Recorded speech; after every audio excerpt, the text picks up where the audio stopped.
আসসালামু আলাইকুম। তো আজকে অ্যাডমিশনে চান্স পাওয়া নিয়ে কিছু সিক্রেট কথাবার্তা বলবো, বা আমরা বলতে পারি খুবই ইম্পর্টেন্ট কথা বলবো, যেগুলো সবারই দেখা উচিত। সো আমার যদি সম্ভব হইতো, পসিবল হতো, আমি প্রত্যেকটা অ্যাডমিশন পরীক্ষার দিকে এই ভিডিওটা দেখতে বলতাম এবং প্রত্যেকটা পয়েন্ট খুব মনোযোগ সহকারে শুনতে বলতাম, কারণ এই পয়েন্টগুলো মিস করার কারণে আমরা অনেক ভালো ভালো ছাত্ররা ভর্তি পরীক্ষা চান্স মিস করি। সো এখানে একটা ওয়ার্ড ইউজ করছি, ভালো ছাত্র। সো আমি কোন ভালো ছাত্রদের কথা ইন্ডিকেট করতেছি সেটা আমি শুরুতে বলি। সো ধরো যারা স্কুল কলেজে ফার্স্ট বয় ছিল, সেকেন্ড বয় ছিল, কিংবা 1 থেকে 10-এর মধ্যে ছিল, বা 1 থেকে 20-এর মধ্যে ছিল, অথবা যারা সবসময় ভালো র্যাঙ্কে রেজাল্ট করতো, বাট স্টিল তারা ভর্তি পরীক্ষায় গিয়ে যেটা সমস্যা আমি দেখি যে তারা চান্সই পায় না। ধরো সে মেডিকেলে পরীক্ষা দিল, মেডিকেলে চান্স পায় নাই, পাবলিকে দিল, পাবলিকে চান্স পায় নাই, তারপরে অর্থাৎ যে কোনো পাবলিক ভার্সিটি দিল চান্স পায় না, ইঞ্জিনিয়ারিং ভার্সিটি দিল চান্স পায় নাই, ঠিক আছে। শেষে গিয়ে হয়তো অনেক কষ্টে ফোকাসড হয়ে গুচ্ছতে চান্স পাইছে, বা অনেকে মোটিভেশন হারায়, সেখানে পরীক্ষাও দেয় না, প্রাইভেটে ভর্তি হয়ে যায়। সো আমার নিজের দেখাই, আমার কুমিল্লা জিলা স্কুলে ভাইয়া পড়াশোনা করছিলাম, সো আমি হচ্ছে 2017 এসএসসি ব্যাচ। সো আমার নিজেরই, আমি ছিলাম ডে শিফটে, মর্নিং শিফটের একটা ফার্স্ট বয়, এবং সে আসলে ফার্স্ট বয় ছিল ক্লাস 10-এ, বাট একটা সময় সে ফার্স্ট বয় ছিল, অর্থাৎ সে 1 থেকে 10-এর মধ্যে ছিল। সে একটা জায়গায় এখন প্রাইভেটে পড়ে। হ্যাঁ, it's not bad thing, but তার অ্যাডমিশন লাইফে ট্র্যাজেডি ছিল একটাই, ও কোনো পাবলিকে চান্স পাইতে পারে নাই ভাই। হ্যাঁ, সো এটা কেন হয়েছিল?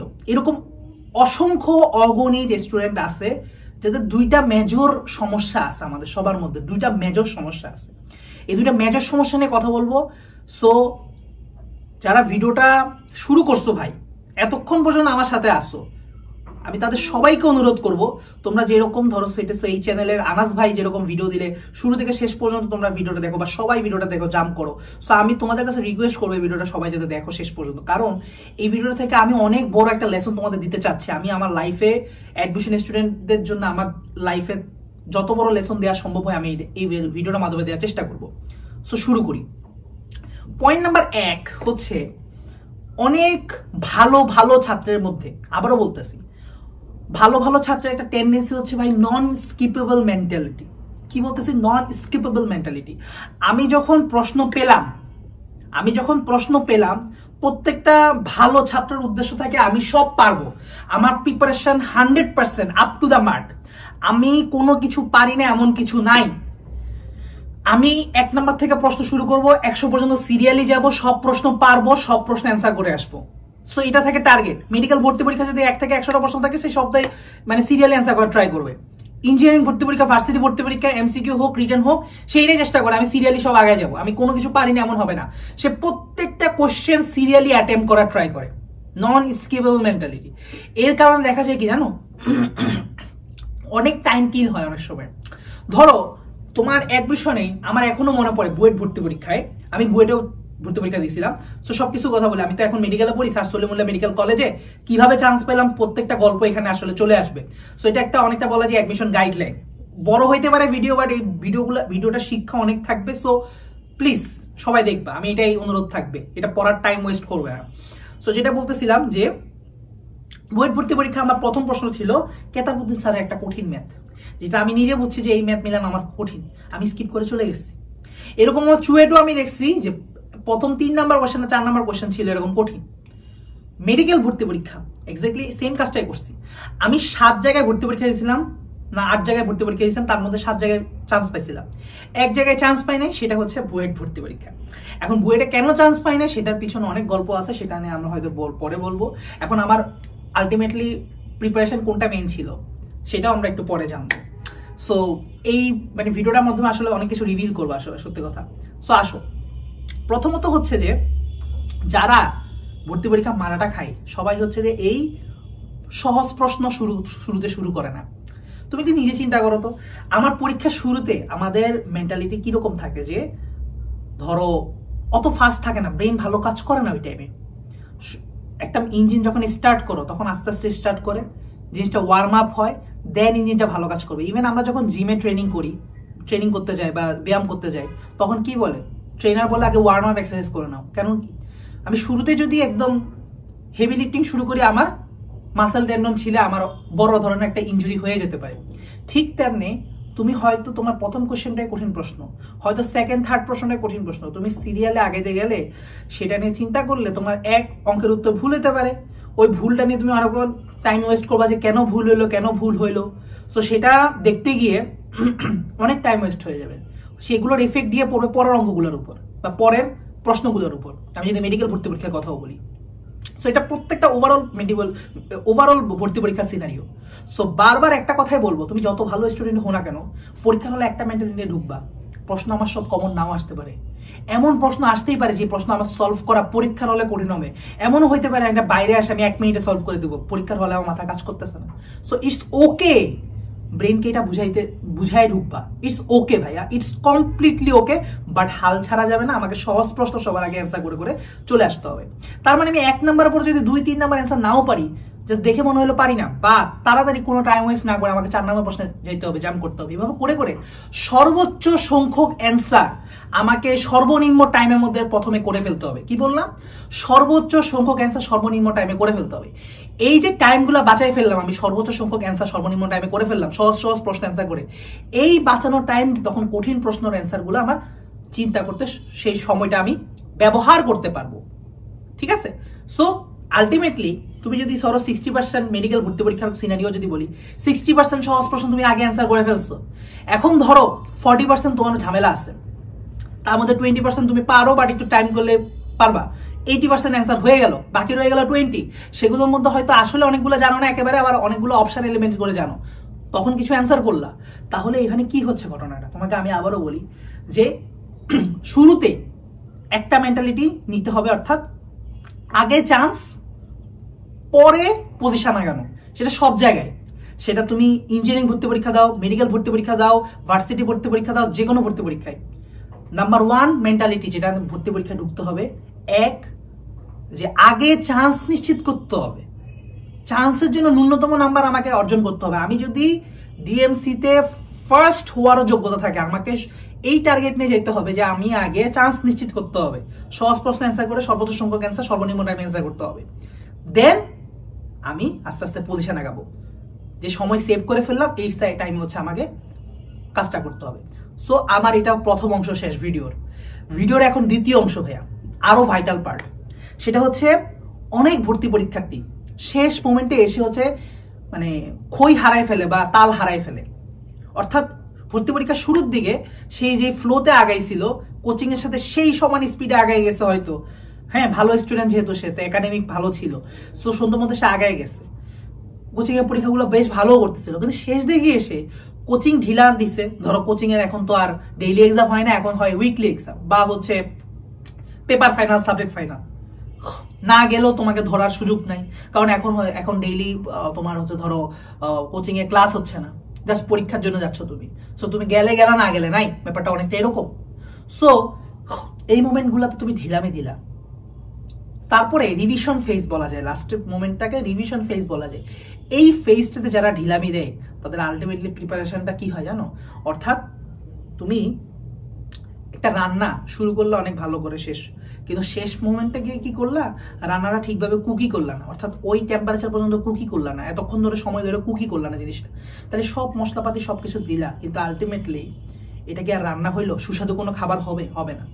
কিন্তু তুমি যদি এমন হইতো যে মশলা কয়েকটা কম দিছো, বাট শেষ পর্যন্ত তুমি এটাকে যতক্ষণ সময় ধরে এটাকে রান্না করার দরকার ছিল, কুক করার দরকার ছিল, ততক্ষণ তুমি কুক করে গেছো, তাহলে তোমার রান্নাটা অবশ্যই বেটার হইতো, খাওয়ার উপযোগী হইতো। That's the point. সো আমরা যখন শেষ মুহূর্তে এসে আমরা আমাদের পড়াশোনার গতিটা কমাই দিই, তখন এটার থেকে বড় ডিজাস্টার আর কিছু হইতে পারে না, এটার মতো বড় অভিশাপ কিছু হইতে পারে না। এর থেকে বরং তুমি প্রথমে গতিবেগ না পাইলেও শেষের দিকে এসে মোমেন্টাম পাইলে পড়াশোনায়, সেটা আরো বেটার হইতো।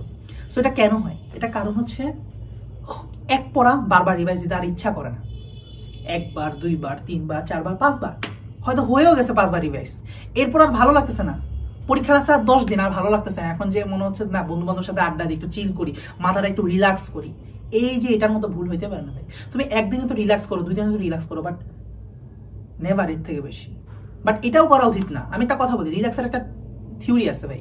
তুমি হুট করে পড়া ছেড়ে দিলে আবার হুট করে পড়ায় ব্যাক করতেও পারবা না। এটা একটা মানে নিজে প্রমাণ করে দেখো, নিজের সাথে নিজে দেখো। হুট করে পড়া ছেড়ে দিলে আবার হুট করে পড়াতে ব্যাক আসা যায় না। সো তুমি 2 দিন যে পড়াশোনার থেকে পুরো বিচ্ছিন্ন হয়ে গেছো, আবার 2 দিন লাগবে তোমাকে পড়াশোনায় ঢুকতে, তোমার 4 দিন ওয়েস্ট। সো মাথায় রাখবা শেষ মোমেন্টটা খুবই ইম্পর্টেন্ট। এখন আমি আমার গল্প দিয়ে আমি শেষ করব। ভাইয়ার মূল প্রিপারেশন কি ছিল? ভাইয়া আপনার মূল প্রিপারেশন ইঞ্জিনিয়ারিং ভার্সিটি নাকি মেডিকেল ছিল? আমার পড়াশোনাটা ছিল ট্রিপলেট ভিত্তিক। আমি সবসময় চেষ্টা করতাম ট্রিপলেট হওয়ার, অর্থাৎ ইঞ্জিনিয়ারিং ভার্সিটি আমার চান্স থাকবে, মেডিকেলে থাকবে, আমার ভার্সিটি থাকবে। কারণ কি, এটার একটা গল্প আছে, স্টোরি হচ্ছে আমি হচ্ছে আবার মা বাবার একমাত্র সন্তান, একেবারে একমাত্র সন্তান। সো যার কারণে মানে মা বাবাকে আমি একটা উপহার দিতে চাইছিলাম যে বাবা, তোমার যদি 3 ছেলে মেয়ে থাকতো, একটা পড়তো ভার্সিটিতে, একটা পড়তো ইঞ্জিনিয়ারিং এ, একটা পড়তো মেডিকেলে। So I will be your 3 sons or 3 daughters, হ্যাঁ, সান ডটার মিলে, অর্থাৎ 3 কি বলবো অফস্প্রিংস, হ্যাঁ, যাদের 3টার যোগ্যতা আমার একজনের মধ্যে আছে, এবং আমি তোমাকে সেই উপহারগুলো একজনই দিতে সক্ষম। সো আমি আমার অ্যাডমিশন রেজাল্টের মাধ্যমে সেই জিনিসটা বাবা মাকে পোর্ট্রে করতে চাইছিলাম। That was my plan. Never এইটাও প্ল্যান ছিল যে ভাই এতজনের সিট খাবো বা এই সেই, এগুলো আমার প্ল্যান ছিল না। সো বা শো অফ করবো, ওইটাও আসলে তেমন একটা প্ল্যান ছিল না, ওইটা সেকেন্ডারি প্ল্যান বলতে পারো। এখন এই হলো ঘটনা। তো এখন আমার মেইন প্রিপারেশন ছিল ইঞ্জিনিয়ারিং, শুরুতে করছি ইঞ্জিনিয়ারিং প্রিপারেশন, এবং ভার্সিটির জন্য বিভিন্ন জায়গায় এক্সাম বেচে ভর্তি ছিলাম। সো দিছি, বাট শেষ 1 মাসে এসে আমার কাছে মনে হইলো যে না, মেডিকেলের জন্য একটু সিরিয়াস হওয়া দরকার। সো আমি অ্যাডমিশনের শুরু থেকেই বায়োলজি সপ্তাহে 1 দিন পড়তাম, অর্থাৎ আমার মনে আছে এখনো মঙ্গলবার দিন আমি পড়তাম, বুধবার একটা উইকলি হইতো মেডিকেল, অর্থাৎ আমি উদ্ভাসে পড়তাম আর কি, হ্যাঁ। সো উন্মেষের যে ব্রাঞ্চটা আমি হচ্ছে মেডিকেলে একই শিডিউল দিয়ে দিত, অর্থাৎ পুরো উইকের এক্সাম যে উইকলিটা হইতো বুধবারে, সেটা আমরা দিতে পারবো, একটা পেমেন্ট দিলে আমরা ওইখানে পরীক্ষা দিতে পারবো। সো এরকম সিস্টেম ছিল। সো আমি কি করছি, ওই এক্সাম বেসটা নিয়ে নিচ্ছি, নিয়ে বলছি ঠিক আছে সপ্তাহে 1 দিন আমি মেডিকেলের জন্য পড়বো, অর্থাৎ বায়োলজি মোটামুটি পড়বো, আর ফিজিক্স কেমিস্ট্রি তো পড়তেছি, জাস্ট এটার সাথে একটু থিওরিতে হালকা পাতলা অ্যাড করে নিলে যা পড়া হবে সেটাই, এর বেশি না, একটু প্রশ্ন ব্যাংক সলভ করে চলে যাবো, যা পারবো তাই। সো মোটামুটি করে এইভাবে করে চলতেছিল। লাস্ট মোমেন্টে, লাস্ট মান্থে এসে বা লাস্ট 10 দিন একদম নিয়ত নিছি আমার মেডিকেলে চান্স পাওয়া লাগবে। কেন নিয়ত নিছি? কারণ আমি দেখছি আমার আলহামদুলিল্লাহ প্রিপারেশন অনেক ভালো হয়ে গেছে, মোটামুটি এই অল্প প্রিপারেশন নিতে মোটামুটি প্রিপারেশন হয়ে গেছে।